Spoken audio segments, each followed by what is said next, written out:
نیکوکاروں کی اور اللہ کے انعام یافتہ بندوں کی سنگت و رفاقت وہ صلے کے طور پہ ملتی ہے اللہ اور اس کے رسول کی اطاعت کرنے کی۔ اللہ اور اس کے رسول کی اطاعت کرو تو اس کے صلہ اور جزا کے طور پہ تمہیں اللہ کے مقرب اور محبوب بندوں کی سنگت عطا کر دی جاتی ہے، اور یہ اتنا بڑا صلہ ہے کہ یہ اس ثواب کی جزا سے بھی کروڑہ درجے بلند ہے۔ یعنی ثوابی جزا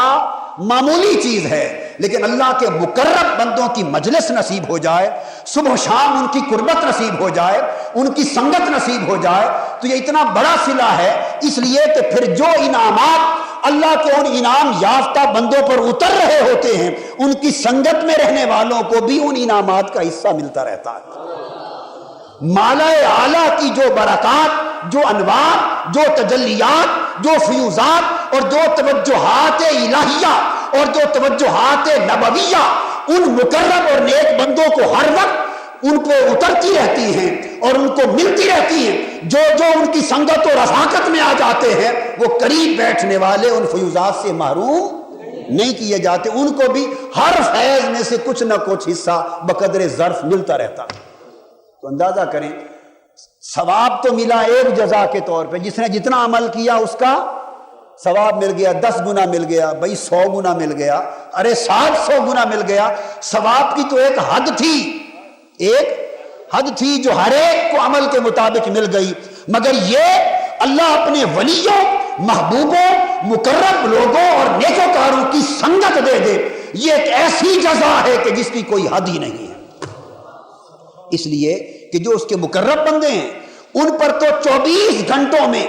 دن رات اور صبح و شام لمحہ بلمحہ اس کی انوار و تجلیات اتر رہے ہیں، اور اگر ہر لمحہ انوار و تجلیات جو اتریں وہ ان کے رفیقوں کو بھی اس میں سے حصہ ملتا رہے، ان کے سنگتیوں کو بھی اس میں سے خیرات ملتی رہے، ان کی صحبت مجلس اور قربت میں بیٹھنے والوں کو بھی اس میں سے کچھ نہ کچھ ہر وقت دولت نصیب ہوتی رہے، تو یہ وہ حساب ہے جس کا کوئی کتاب ہی نہیں، یہ وہ حساب ہے جس کی کوئی شمار اور کتاب بھی نہیں ہے۔ یہ بہت بڑی عظیم جزا ہے۔ مثلا اس کی میں ایک مثال دیتا ہوں۔ جب یہ آیت کریمہ اتری حضور صلی اللہ علیہ وآلہ وسلم پر، ان اللہ و ملائکتہ یصلون علی النبی، کہ اللہ اور اس کے فرشتے رسول پاک صلی اللہ علیہ وسلم پر درود بھیجتے، آقا علیہ السلام پر درود بھیجتے۔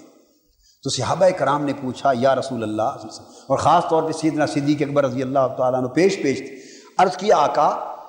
جو میں نے ابھی بات کی اب اس کی دلیل دے رہا ہوں کہ یہ کیسے ہوتا ہے، یہ 2 دلیلیں دوں گا۔ تو سوال کیا آقا آپ پر اللہ کی جو نعمت اترتی ہے ہمارے حسب حال اور قدر ظرف اس میں سے ہمیں بھی حصہ کچھ نہ کچھ ضرور ملتا ہے، جو کچھ اللہ پاک آپ کو عطا فرماتے ہیں اس میں سے ہمیں بھی، چونکہ ہم آپ کے غلام ہیں تو آپ کی سنگت اور غلامی کے صدقے سے اور پیروی کے باعث ہمیں بھی اس میں سے کچھ حصہ ملتا ہے۔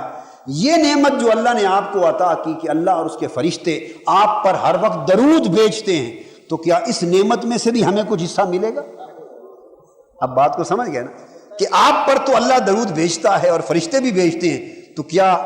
اللہ اور اس کے فرشتے درود بھیجیں آپ پر تو اس میں سے کچھ ہمارے ساتھ بھی یہ معاملہ ہو سکتا ہے کہ ہمیں بھی تھوڑی سی خیرات مل جائے؟ یہ سوال کرنے کی دیر تھی، رب کائنات نے فرمایا جبرائیل جا اس سوال کا جواب میرے محبوب کے پاس لے کر پہنچ، اور آیت اتری هو الذی یصلی علیکم وملائکتہ لیخرجکم من الظلمات الی النور، اے میرے محبوب کے غلاموں سنو، وہ رب وہ ہے جو اپنے پیغمبر پر تو صبح و شام وہ اور اس کے فرشتے درود بھیجتے ہی ہیں، مگر وہ صحابہ اور جو غلام میرے محبوب کی غلامی میں آ گئے ہیں قیامت تک اللہ اور اس کے فرشتے ان پر بھی درود بھیجتے ہیں، ان پر بھی درود بھیجتے ہیں۔ یا ایھا الذین آمنوا اذکروا اللہ ذکرا کثیرا وسبحوہ بکرۃ واصیلا، اے ایمان والو صبح و شام اللہ کا ذکر کیا کرو، اس کی تسبیح کیا کرو۔ یہ فرما کر فرمایا هو الذی یصلی علیکم، اے ایمان والو، یہ صرف صحابہ کرام کے لیے خاص، آپ کے لیے بھی ہے، آقا کی پوری امت کے لیے ہے، اور قیامت تک آقا کی پوری امت اس فیض نبوی میں سے اپنے اپنے حسب حال حصہ پاتی جا رہی ہے۔ فرمایا اے ایمان والو اگر تم اسی راہ پر قائم رہو تو سنو جو فیض اللہ نے اپنے پیغمبر پہ کیا ہے، پیغمبر پر تو اس لیے کیا کہ وہ اس کا حقدار تھا، اور تم پر پیغمبر کے صدقے میں یہ خیرات ہو رہی ہے کہ وہ ذات تم پر بھی اور اس کے فرشتے بھی اسی طرح درود بھیجتے رہتے ہیں۔ هو الذی یصلی علیکم وملائکتہ، اللہ اور اس کے فرشتے تم پر بھی درود بھیجتے رہتے ہیں۔ حضور پر درود بھیجنا ان کی شان اور مرتبے کے لائق، اور اس میں سے امت کو یہ حصہ ملنا امت کی اور ہر شخص کی شان اور مرتبے کے لائق۔ اور ایک مقام پر فرمایا اولئک علیہم صلوات من ربہم ورحمہ، بس صبر کرنے والے مومن لوگ وہ ہیں کہ ان پر اللہ پاک کے درودوں کی بوچھار اترتی رہتی ہے۔ صلوات من ربہم، درودوں کی بارشیں ہوتی رہتی ہیں مومنوں پر۔ تو حضور علیہ السلام پر بھی ہوئی، اور آقا کے صدقے پوری امت کو بھی حصہ بولیے مل گیا۔ تو قرآن کی دلیل سے یہ بات ثابت ہو گئی نا۔ اب یہاں سے جو نقطہ سمجھنے والا وہ یہ، بعض لوگوں کا کبھی کبھی یہ سوچنا کہ جو عمل کرتا ہے بس اس کی جزا اسی کو ہے۔ آپ جو بزرگوں، ولیوں، نیکوکاروں کے اور اچھے لوگوں کے ساتھ جانے کا لالچ کرتے ہیں تو آپ کو کیا ملتا ہے؟ سوال ہوتا ہے ذہن میں کہ انہوں نے عمل کیے، ان کو تو جزا ملے گی، آپ کو کیا ملتا ہے ان کے پاس جانے کا؟ آپ اپنا جو عمل کریں گے تبھی آپ کو کچھ مل جائے گا؟ نہیں۔ تو قرآن اس کا جواب دیتا ہے بھئی درود تو بھیجا گیا حضور پر، درود تو بھیجا گیا حضور علیہ السلام پر، مگر امت کو حضور کی غلامی کی نسبت سے قیامت تک اس میں سے حصہ مل گیا۔ تو یہ ہماری خاطر نہیں، یہ حضور کے صدقے سے ملا، یہ حضور علیہ السلام کے صدقے سے ملا۔ تو گویا اگر کوئی تعلق پیدا کر لیتا ہے تو اللہ پاک پھر چھانٹی نہیں کرتا، وہ چھانٹی کہ جس پہ کرم کرنا ہے اس کے سنگتیوں کو چھانٹ کے الگ بگا دے، ذرا باہر نکل جاؤ، ایک طرف ہو جاؤ، میں کرم کر رہا ہوں، نور بھیج رہا ہوں، رحمت بھیج رہا ہوں، برکت دے رہا ہوں، تم ذرا ایک طرف ہو جاؤ، میں صرف اپنے ایک بندے کو دے رہا ہوں۔ نہیں، جس بندے پہ وہ کرم کر رہا ہوتا ہے وہ بندہ بھی سخی ہوتا ہے، وہ بندہ بھی سخی ہوتا ہے، اور اللہ کی رحمت بندوں سے بھی زیادہ سخی ہے۔ اگر یہ اصول بالفرض فرشتہ کوئی کہہ بھی دے، ہوتا نہیں ہے، سمجھانے کو کہہ رہا ہوں، اگر فرشتہ بھی کہہ دے تو وہ بندہ یہ عرض کر دے گا مولا اگر میرے سنگتیوں کو بگا کر صرف مجھ پر رحمت کرنی ہے تو پھر میں ایسی رحمت کو قبول نہیں کرتا، وہ جو میری سنگت والے ہیں ان کو بھی شریک کر۔ اللہ کی رحمت جواب دیتی ہے بندے اگر تو بندہ ہو کر اتنا سخی ہے تو میں تو رب کی رحمت ہوں، میں تجھ سے بھی زیادہ سخی ہوں، لہٰذا جس پہ رحمت ہوتی ہے اس پر ہوتی ہے اس کی عمل کی بنا پر، اور جو اس کی سنگت و رفاقت میں آ گئے ہوتے ہیں ان کو ان کی مخلصانہ سنگت و رفاقت کے سلے میں اس رحمت میں سے بقدر ظرف حصہ عطا ہوتا۔ تو صحبت میں بیٹھنے والے اور قریب رہنے والے اور سنگت و رفاقت اختیار کرنے والوں میں سے بھی کوئی محروم نہیں رہتا۔ اب سمجھ گیا نا رفاقت کا معنی اور سنگت کا معنی، یہی صحبت ہے۔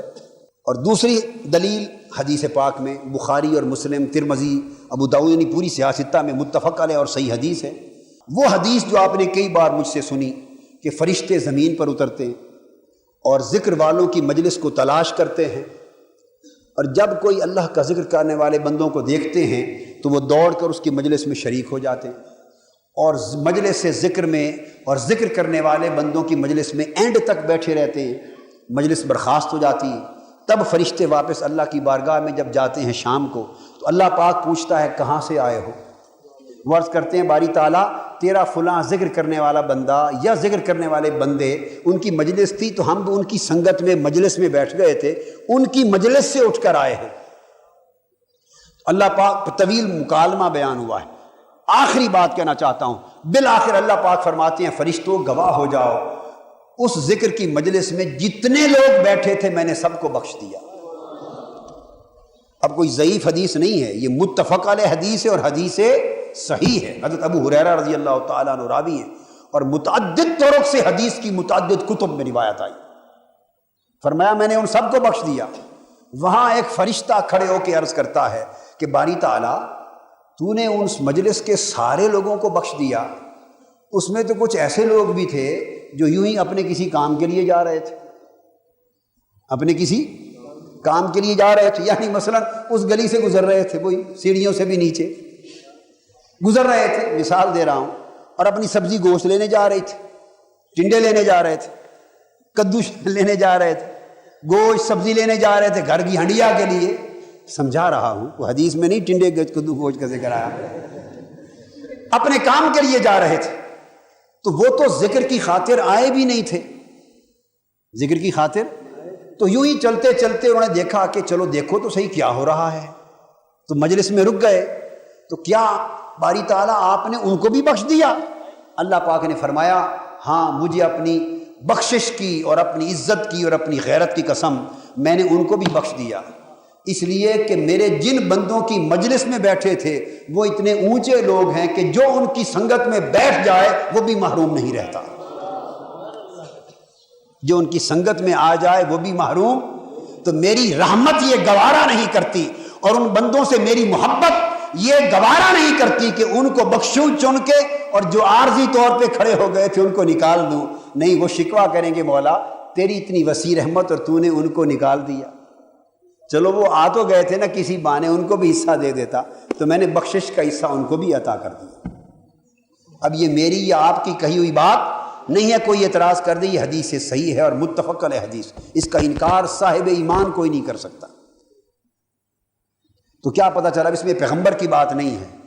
اس میں امت میں سے نیک لوگوں کی بات. تو جو نیکوکاروں اور ذکر شعاروں کی مجلس میں آ جائے اور چلتا چلتا یوں ہی رغبت پیدا ہو اور بیٹھ جائے، اس کو بھی حصہ مل جاتا ہے. کیوں کہ اسی طرح بیٹھنے سے ہی تو ہلکا پھلکا رنگ چڑھنے لگتا ہے. ہلکا پھلکا تو اللہ پاک محروم نہیں کرتا. سب سے پہلے نئی ویڈیوز کو حاصل کرنے کے لیے شیخ الاسلام ڈاکٹر محمد طاہر القادری کے آفیشیل یوٹیوب چینل کو سبسکرائب کریں اور بیل آئیکن کلک کریں.